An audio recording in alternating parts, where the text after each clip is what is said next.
Sir, जैसा कि आप केबीसी विनर और एक्सपर्ट टीम के मेंबर रह चुके हैं, तो हम ये जानना चाहेंगे कि आम नागरिक अगर हॉट सीट तक पहुँचना चाह रहा है, तो उसके लिए किन-किन चरणों से होकर गुज़रना पड़ता है? क्या प्रक्रिया होती है?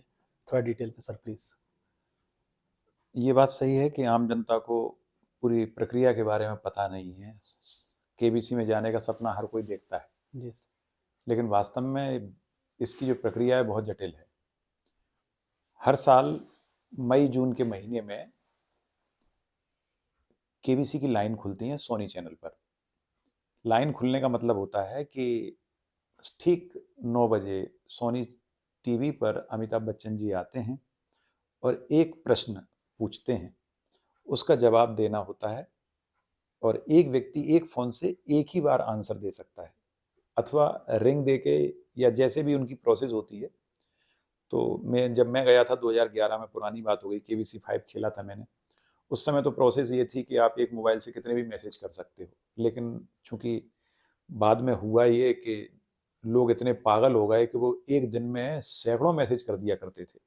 क्योंकि उनके पास जितने मैसेज जाते हैं, उस बास्केट में से रैंडमली 1000 मैसेज का चयन होता है। ये पहली सीढ़ी है। जी।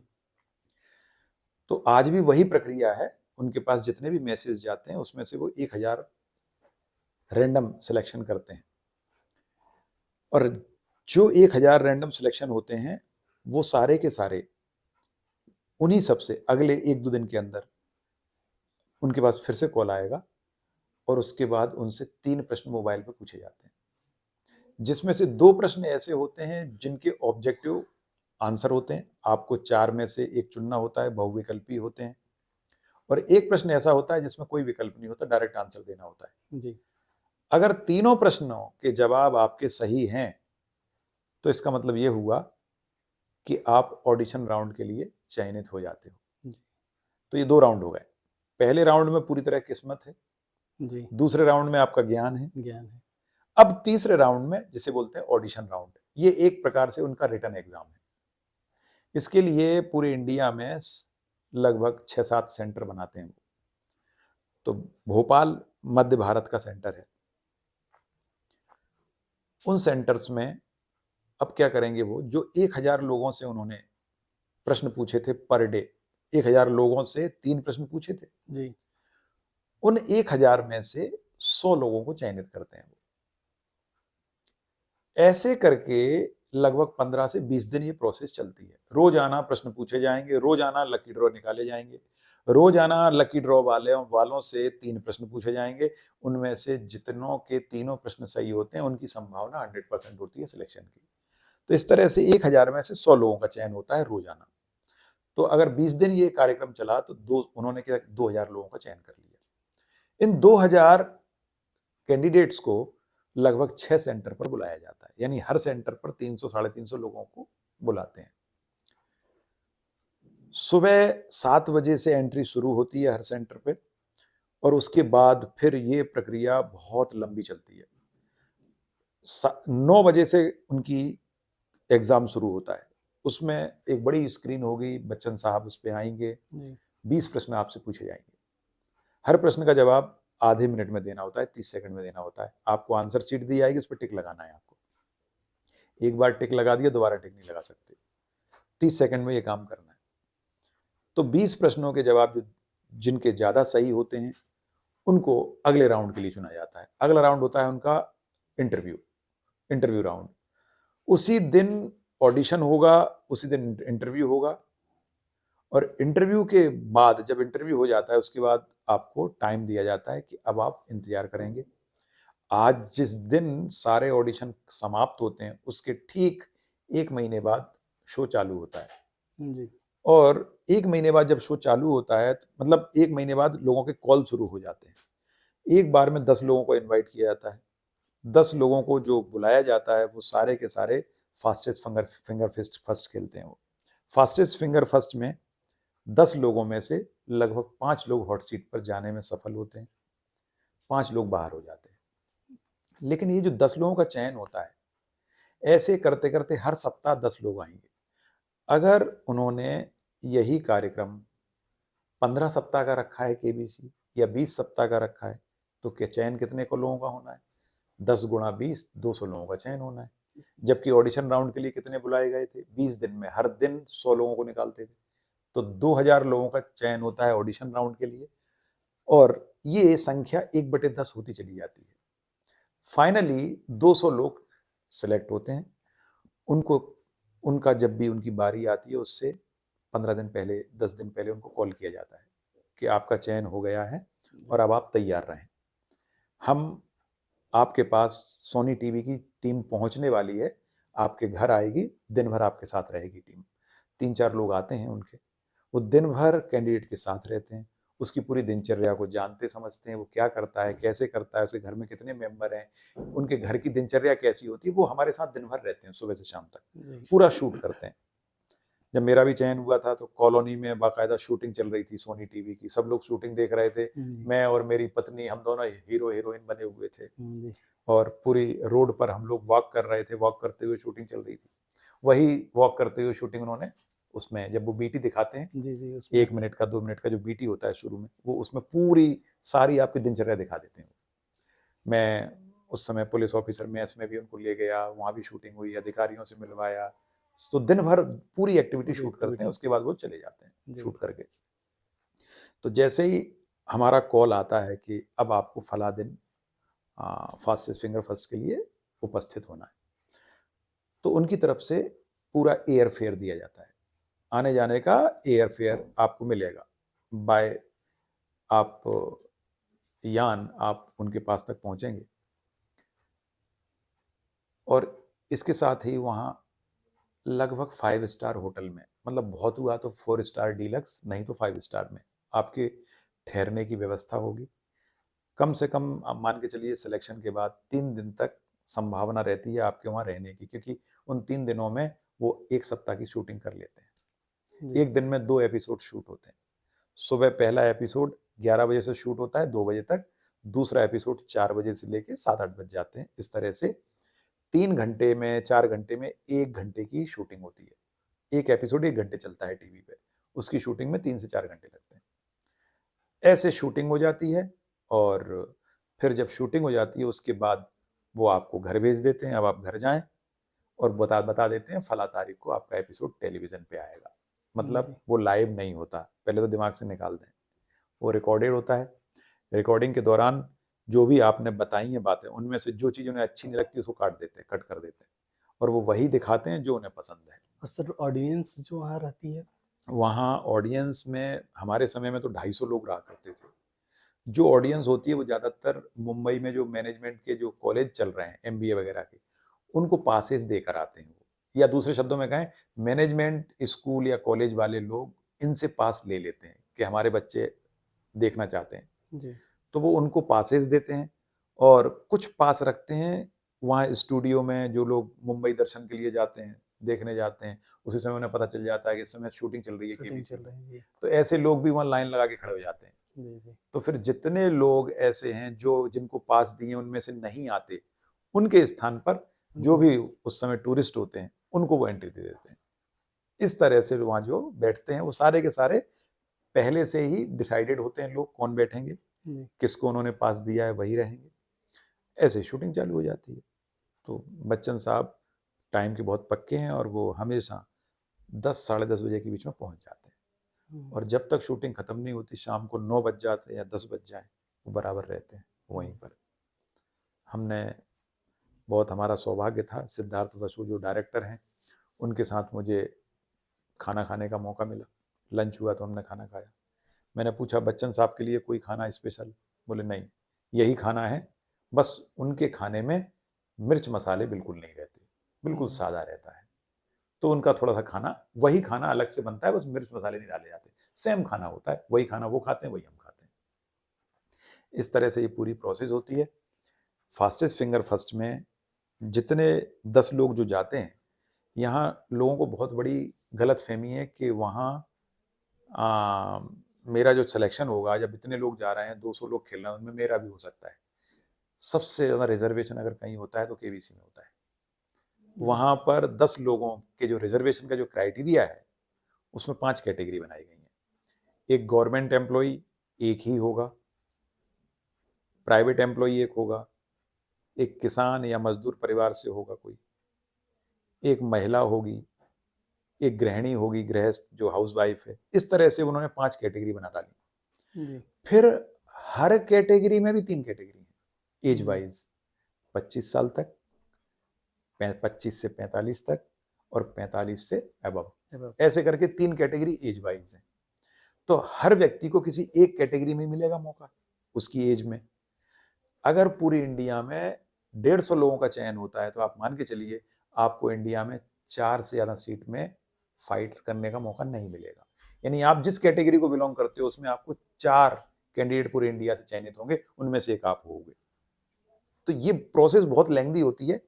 दूसरी बात एक और है, मैं बड़ा स्पष्ट रूप से बता देता हूं। वहां पर उनकी जो प्रोसेस है वो कुछ इस तरह से है कि ऐसा व्यक्ति भी हॉट सीट पर पहुंच जाता है जिसने कभी कंप्यूटर छुआ नहीं है। ये एक बहुत बड़ा मिरेकल होता है और लोगों के लिए आश्चर्यचकित करने वाला होता है कि जिस व्यक्ति ने कभी कंप्यूटर नहीं छुआ वो फास्टेस्ट फिंगर फर्स्ट में कुछ सेकंडों में कैसे कर सकता है। जी।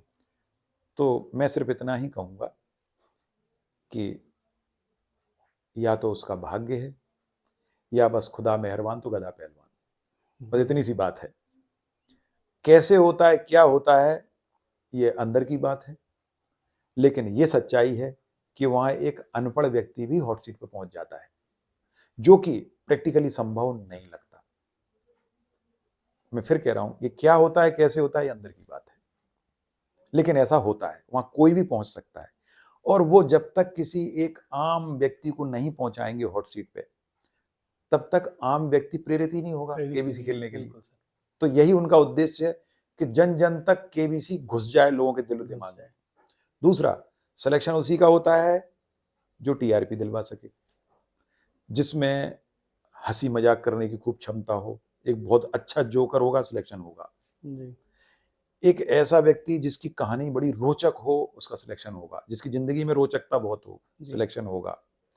ऐसा व्यक्ति जो बहुत गरीब दीनहीन है, जिसने जिंदगी में बहुत संघर्ष किए हैं, सिलेक्शन होगा। क्यों? क्योंकि ऐसे व्यक्ति को जब हॉट सीट पे बिठाएंगे तो उसे हर कोई देखना पसंद उस करेगा। वर्ग के लोग फिर प्रेरित होंगे। प्रेरित उसी वर्ग के बिल्कुल। नहीं, हर कोई देखना चाहता है जी, जी, है। कि यार इसकी जिंदगी में कुछ खास है। और ये किसान हाँ, आदमी कर सकता है तो मैं भी किसान हूँ, मैं भी कर सकता हूँ। हूँ। प्रेरित हुए। जी। मेरा चयन इसलिए हुआ था क्योंकि मैं हैंड राइटिंग एक्सपर्ट भी हूँ और उन्हें पता था उनके चैनल पर कभी कोई हैंड राइटिंग एक्सपर्ट पहुंचा ही नहीं। वो चाहते थे अमिताभ बच्चन के साइन देखकर उनके फीचर्स बताए जाएं, उनके जीवन के बारे में कुछ राइटिंग देखकर बताया जाए। तो ये सिद्धार्थ बसु साहब ने मेरे से पहले ही बोला था, क्या आप ये कर पाओगे? मैंने कहा हाँ बिल्कुल। तो बोले आपको ये काम करना है, बच्चन साहब जब साइन करके देंगे चेक, तो आप उनके व्यक्तिगत जीवन के कुछ चीजें साइन देखकर आप बताइएगा। तो मैंने ऐसी 2 भविष्यवाणियां की थी उनके बारे में और वो दोनों ही पूरी तरह से सही साबित हुई। बच्चन साहब बड़े खुश हुए। संयोग है, इसको ग्राफोलॉजी कहते हैं। हमारे यहाँ एक सब्जेक्ट होता है ग्राफोलॉजी, जैसे न्यूमरोलॉजी होती है। जी। अंकों को, आपका जो डेट ऑफ बर्थ है उसको देखकर, सुनकर, समझकर, एनालिसिस करके आपके बारे में बता दिया जाता है। जैसे ज्योतिष शास्त्र होता है, उससे आपके बारे में बता दिया। ऐसे ही सिग्नेचर देखकर भी आपके बारे में काफी कुछ प्रेडिक्ट किया जा सकता है। तो ऐसा ही प्रोडक्शन, चूंकि हमने वो पढ़ा है तो इसलिए हमने भी कर दिया और संयोग से वो बातें बड़ा अच्छी लगी बच्चन साहब को। मेरा खेलना इतना अच्छा लगा उनको। हालांकि 25 लाख मैंने जीते थे, कोई बड़ी रकम नहीं थी। कई लोगों ने 25 लाख जीते, लेकिन एक्सपर्ट टीम का उन्होंने मुझे मेंबर बनाया और उन्होंने मेरे से बोला था, जब मैं खेल के जाने लगा तो उन्होंने बोला, मेरे को सीआईडी साहब बोलते थे उस समय, बोले सीआईडी साहब एक बार आपके गले मिलना चाहता हूँ। मैंने कहा साहब मेरा बहुत बड़ा सौभाग्य है, दुनिया आपके गले मिलना चाहती है, आप मेरे गले मिलना चाहते हैं। तो उन्होंने कहा मैं आपको फिर बुलाऊंगा। मेरे को मजाक सा लगा, मुझे लगा यार ऐसा कैसे हो सकता है, दोबारा तो केबीसी खेल ही नहीं सकते, जो एक बार खेल लिया दोबारा नहीं जा सकता। तो उन्होंने मेरा प्रमोशन कर दिया, मुझे एक्सपर्ट बना दिया, एक्सपर्ट बना के बुला लिया। तो ये तरीका था उनका बुलाने का। 3 साल बाद जब 2014 में मैं फिर से पहुंचा सेट पे, तो बच्चन साहब देख के ही बोलते हैं, सीआईडी साहब दोबारा आ गए ना। मेरे अनुभव बड़े अच्छे रहे उनके साथ। मेरा बहुत बड़ा सौभाग्य है, केबीसी अभी तक 2 ही स्टूडियो में चला है। या तो दादा साहब फाल्के जो चित्रपट है जो पुराना स्टूडियो है फिल्म इंडस्ट्री का, और दूसरा यशराज फिल्म स्टूडियो है। मैं खेलने गया था दादा साहब फाल्के में, और बतौर एक्सपर्ट बन के गया था मैं यशराज में। तो मुझे दोनों स्टूडियो का अनुभव हो गया, शूटिंग कैसे होती है, क्या होती है, बहुत अच्छे से जान गया, पूरी प्रोसेस कैसे होती है सब समझ गया। सर, अगर आम नागरिक इसकी तैयारी करना चाहे तो उसके लिए क्या रणनीति अपनाना चाहिए? तैयारी कुछ नहीं है, बस आंखें गड़ा के बैठो, 9 बजे प्रश्न पूछा जाएगा, उस प्रश्न का आपको मैसेज करके जवाब देना है। अगर भाग्य में होगा तो आपके पास अगले ही दिन कॉल आ जाएगा और 3 प्रश्न पूछे जाएंगे। लेकिन 3 प्रश्नों के जवाब देने के लिए ज्यादातर लोग इसके लिए एक तरीका अपनाते हैं, मैं आपको ही बता देता हूँ। ज्यादातर लोग अपनाते हैं, बिल्कुल ओपनली बोल रहा हूं मैं, कि तीनों प्रश्नों के जवाब देना ये हर किसी के संभव नहीं है। जो पढ़े लिखे होते हैं, पीएससी वगैरह की तैयारी करते हैं बच्चे, वही दे पाते हैं। आम आदमी के बस की है ही नहीं। तो फिर आम आदमी क्या करता है, जैसे ही कॉल आता है वो अगले दिन पूरी तरह से तैयार रहता है और किसी ऐसे बंदे को साथ में बिठा लेता है जो उसके प्रश्नों के जवाब दे सके। तो लोग इसी तरह से जवाब देते हैं, इसमें पूरी नकल चलती है जी।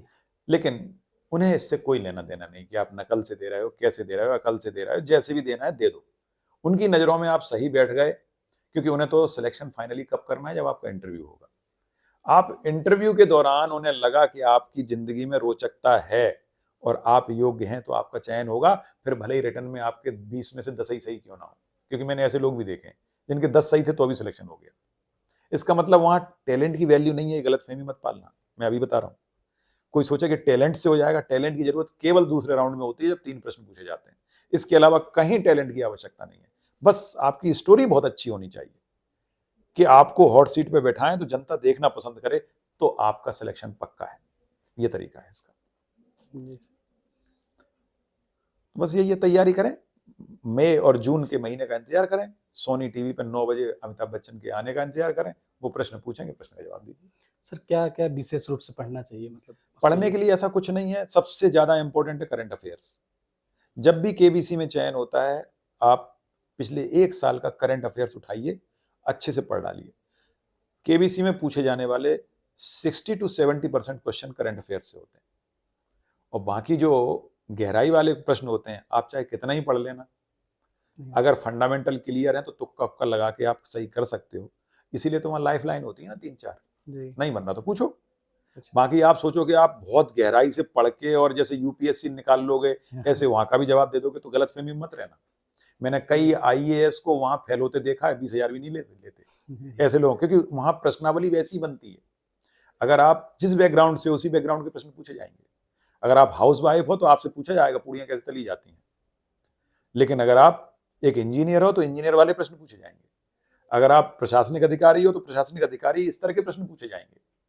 मुझे अच्छे से याद है, एक महिला यूपीएससी में सिलेक्ट होकर आईएएस बन जाती है और वो तैयारी कर रही होती है, लाल बहादुर शास्त्री एकेडमी जो है हमारी, वहां पर उसकी ट्रेनिंग चल रही होती है। उसी दौरान उसका केबीसी में होता है सिलेक्शन, और जब वो मंच पर पहुंची, उससे तीसरा या दूसरा प्रश्न ही था, शायद तीसरा या चौथा, क्योंकि वो केवल 20,000 या 10,000 रुपए लेके आई थी बस। उससे प्रश्न था कि वह कौन सा टेम्परेचर है जिसपे डिग्री सेंटीग्रेड और फ़ारेनहाइट दोनों बराबर होते हैं। जहां तक मुझे लगता है वो साइंस बैकग्राउंड से नहीं तो वो जवाब दे देती जी। तो वो इस प्रश्न का जवाब नहीं दे पाई कि कितने डिग्री पर ये दोनों बराबर होते हैं, जबकि बच्चा पढ़ता है -40 पर दोनों बराबर होते हैं जी। लेकिन वो इसका प्रश्न का ओवर कॉन्फिडेंट होके उसने लाइफलाइन का भी प्रयोग नहीं किया और उसने गलत जवाब दे दिया। नतीजा यह हुआ केवल 20,000 पे आके अटक गई, 20,000 लेके गई। तो इसका मतलब ये बिल्कुल नहीं है वहां अनपढ़ भी ज्यादा पैसे कमा सकता है, क्योंकि उससे प्रश्न ही वैसे पूछे जाएंगे जो उसका बैकग्राउंड है, उसके प्रकृति से, क्योंकि वो एक डायरी पहले ही भरवा लेते हैं आपसे, जब ऑडिशन राउंड होता है उसमें पूरा बैकग्राउंड आपका ले लेते हैं और उसी बैकग्राउंड के आधार पर प्रश्नावली बनाई जाती है। हर व्यक्ति की प्रश्नावली अलग होती है, बैकग्राउंड पे आधारित होती है। इसलिए ऐसा नहीं होता आप सोचो कि सबसे एक जैसे प्रश्न पूछे जाएंगे, ऐसा नहीं होता, क्योंकि उन्हें तो सबको जिताना है। वो चाहते हैं कि कम से कम 3 लाख 5 लाख हर व्यक्ति लेके जाए उनके पास से। उनके लिए ये बहुत छोटी रकम है, वो सबको देना चाहते हैं ये रकम, क्योंकि उस रकम से ही प्रेरित होकर दूसरे बार बार केबीसी का इंतजार करेंगे जी। तभी तो वो मई जून में वो 9 बजे का इंतजार करेंगे, नहीं तो कोई क्यों करेगा। पैसा तो सबको चाहिए। आम व्यक्ति को 2-4 लाख 5 लाख बड़ी बात है, उस इतने में तो उसका जना पता नहीं क्या हो जाता है, और उनके लिए ये बख्शीश जैसा है, ये सच्चाई है, क्योंकि वो इससे कहीं ज्यादा पैसा तो हमारे ऊपर वैसे खर्च कर देते हैं। जी। हमारी आवभगत में, हमारे अब आने-जाने का किराया ही टिकट बहुत ज़्यादा होता है। मैंने अपने जीवन में 8 यात्राएँ की हैं प्लेन की, और 8 की 8 यात्राएँ केबीसी ने कराई हैं। मैं जी, अपने पैसे से आज तक मैंने कोई हवाई यात्रा नहीं की, ये सच्चाई है। जी। तो जीवन में बहुत कुछ मिलता है, सौभाग्य है ये। इस तरह से ये पूरी प्रक्रिया होती है। ठीक सर, बहुत-बहुत धन्यवाद इस अहम जानकारी के लिए। धन्यवाद आपका भी।